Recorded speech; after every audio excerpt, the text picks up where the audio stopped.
Hello, I'm Mario Toneguzzi, and this is Taking Care of Business. Joining me today is Paula Allen, Global Leader and Senior Vice President of Research and Total Wellbeing for LifeWorks.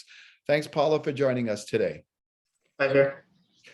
Let's talk about the latest mental health index. First of all, overall, it was negative for the 20th straight month. I guess not surprising because it's probably been 20 months now that we've been into COVID, right? Exactly. And the beginning of COVID was the big impact that we had. And there, unfortunately, even though we've had some improvement, we're still very much in a high risk state. So that part of the pandemic impact has certainly not gone away. Yeah, let's talk a little bit about people and their workplaces. What I found interesting on this latest survey, that 23% said their working life has worsened during the pandemic. Why is that? Like, why is their life, in the workplace, far worse, I guess, than it was before? Well, it's kind of an interesting thing because something good happens, something not so good happen, and we've become really efficient in our work. In the way we focus. Those people who are working from home, especially, if you talk to individuals, there's a lot of tasks that are being done. Back to back execution meetings, one task after another. So in that sense, I mean, one could look at it as increased efficiency, but there's a cost to it.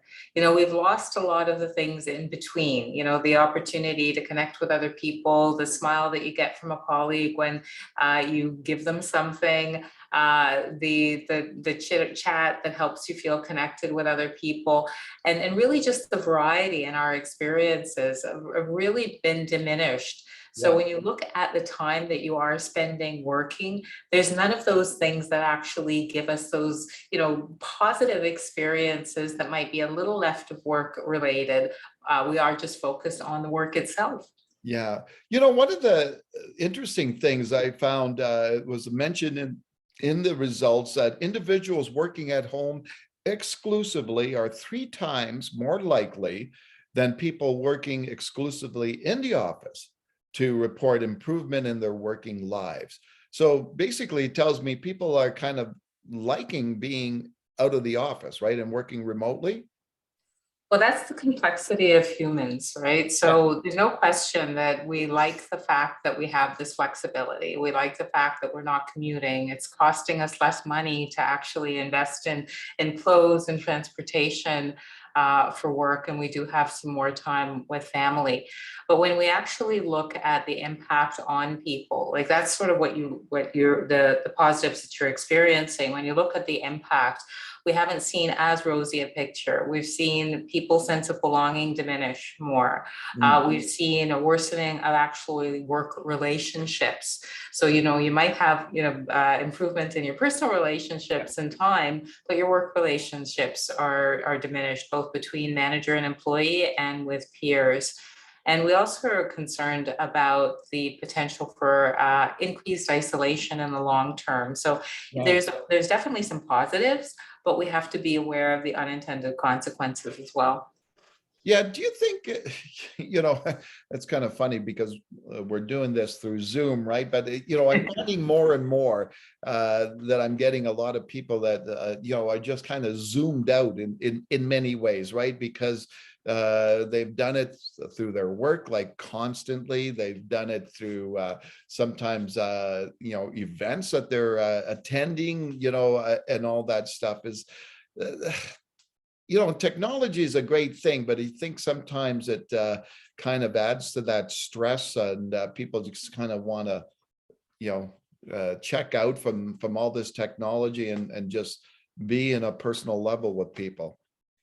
Yeah, and it's true, actually. And again, we're so grateful that we have this technology because it enabled us to maintain some sort of connection. But again, when there's a positive, there's always something else that you need to look for around the corner. Yeah.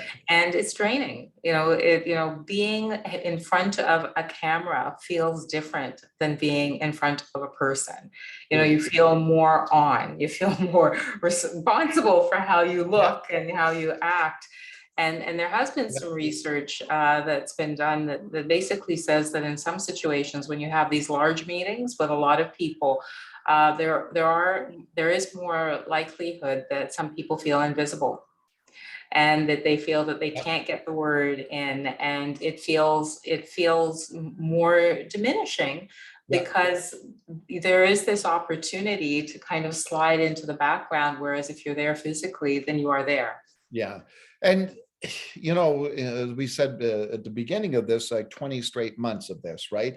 Of negative on the health index. And oh my gosh, there doesn't seem to be an end in sight. I seeing what's happening in Ontario, now Quebec as well with the Omicron. This ain't going away, right?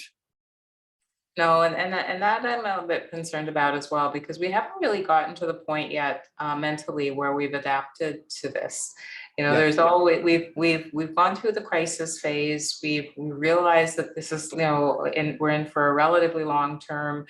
But we've always had this hope, right? Like we've always had this hope that things will kind of go back to almost the way they were. We have vaccines, a whole bunch of things that are very positive.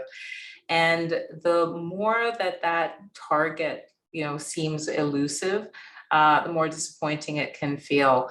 So I really do think that it's important to start to change our thinking and just really literally take it one day at a time and incorporate our current situation into something that we still can feel good about, as opposed to waiting for the next moment. Okay, super. Anything else from the latest health index, mental health index that caught you as interesting? Well, I also thought it was very interesting that we still want to hold on to some in-person things as well.